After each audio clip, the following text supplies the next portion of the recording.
Jamaah. Oh jamaah.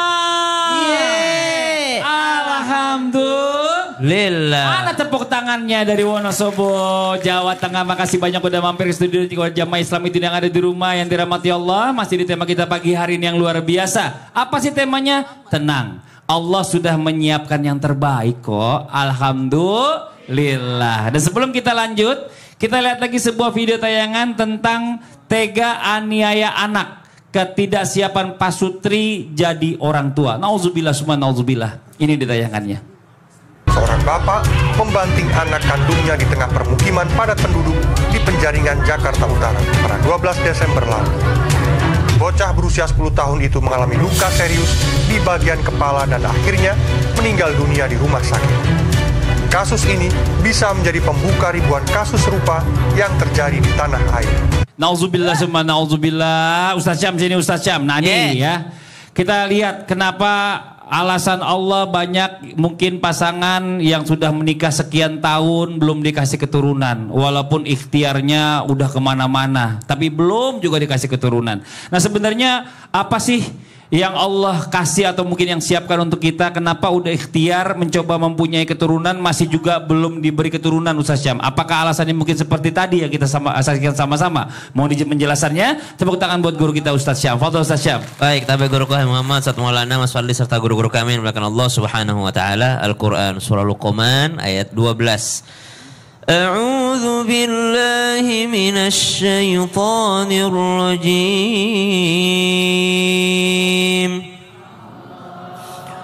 ولقد آتينا لقمان الحكمة أن اشكر لله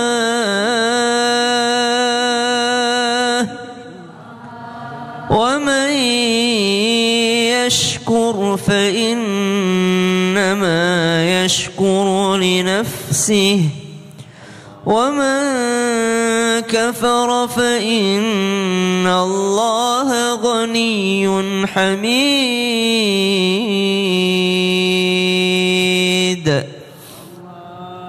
Allah Subhanahu wa taala mengajarkan kita untuk senantiasa bersyukur. Wa may yashkur fa innama yashkuru li nafsi. Siapa yang pandai bersyukur, maka syukurnya itu kembali kepada dirinya. Kita bersyukur, Allah tidak bertambah kuasanya karena memang sudah maha kuasa. Kita kufur, Allah tidak turun daripada kerajaannya karena memang Allah yang raja di raja. Subhanallah. Maka orang pandai bersyukur itu akan kembali pada dirinya. Kalau ada orang diuji pernikahannya belum mempunyai keturunan, maka pandai-pandailah mensyukuri nikmat yang lainnya. Mungkin belum dikasih keturunan tapi dikasih kesehatan. Mungkin tidak dikasih kesehatan tapi dikasih materi yang banyak. Mungkin tidak dikasih daripada keturunan tapi dia punya suami yang baik, suami yang soleh. Ada orang 10 anaknya, 12 anaknya tapi suaminya belum dapat hidayah juga. Subhanallah. Maka kalau pandai bersyukur fa innama yashkuru li nafsi, maka syukur itu kembali pada dirinya. Kata ulama, di antara kembali pada dirinya,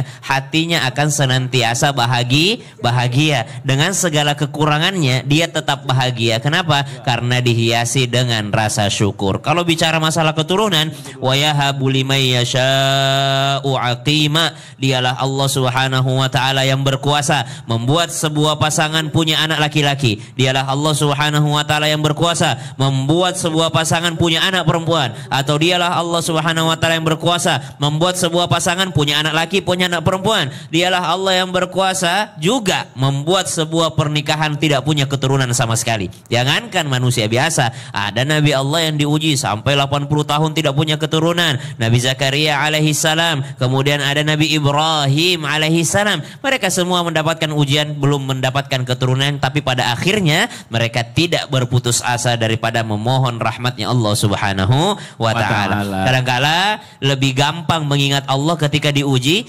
dengan kekurangan dibandingkan diuji dengan kelebihan. Benar.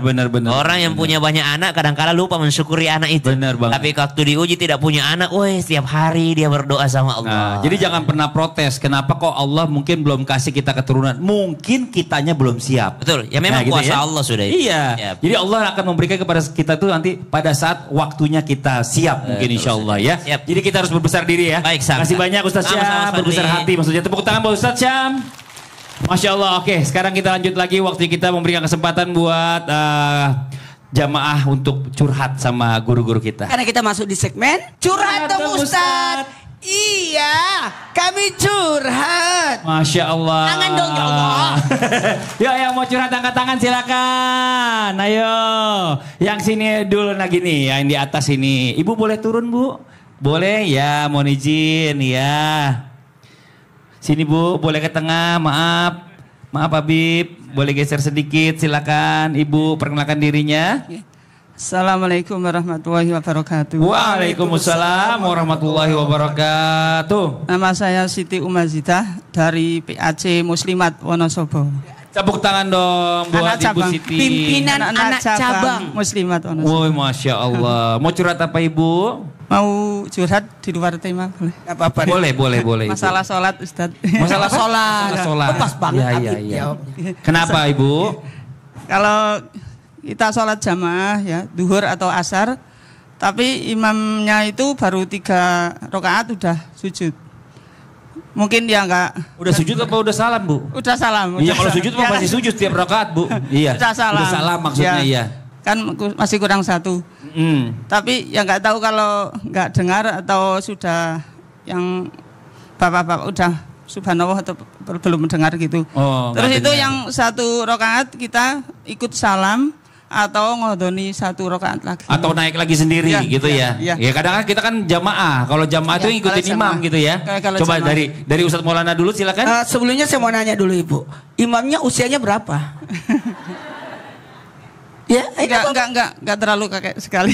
Enggak terlalu kakek sekali sih Ustadz Maulana lah. Tanya, 65. Iya. ada namanya adalah wakil imam. Tidak sembarangan orang yang berdiri di belakang imam.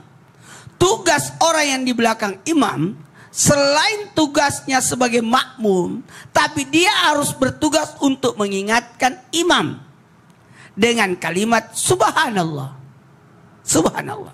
Kemudian mohon izin tanpa menggurui hanya mengingatkan, dan yang makmum di belakang imam itu sebisa mungkin bersedia menggantikan imam jikalau ada apa-apa. Mungkin salah, bukan salah aja, mungkin batal wudunya atau pingsan, maka dia bersedia untuk maju.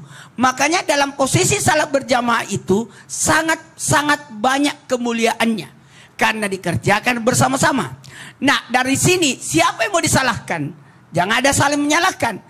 Bisa jadi Allah menguji kita. Di antara ketika kita salat berjamaah, Allah menguji seberapa kita mengenal ilmu. Makanya tidurnya orang berilmu jauh lebih baik daripada salatnya orang yang tidak berilmu.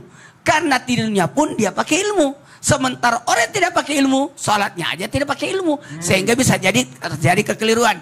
Dan mohon maaf, sebaiknya memang harus dibiasakan untuk diajarkan ilmu fikih, utamanya fikih salat di dalam masjid.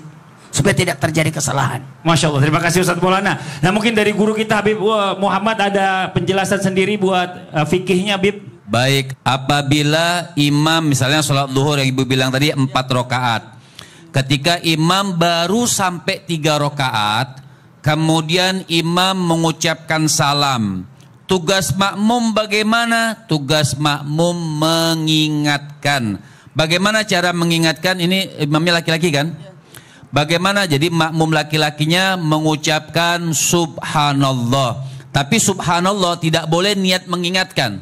Kalau niat mengingatkan maka batal sholat makmum. Nah, kita praktek aja Bib. Sekarang gimana Bib? Mungkin kita kuatkan dengan praktek nih. Boleh Habib seandainya saya imam maaf Bib ya punten ya, maaf nih. Saya imam. Saya lupa nih seandainya nih. Pas giliran harusnya udah rakaat ketiga duduk. Rakaat ketiga duduk ya. Terus tiba-tiba saya udah Assalamualaikum warahmatullah.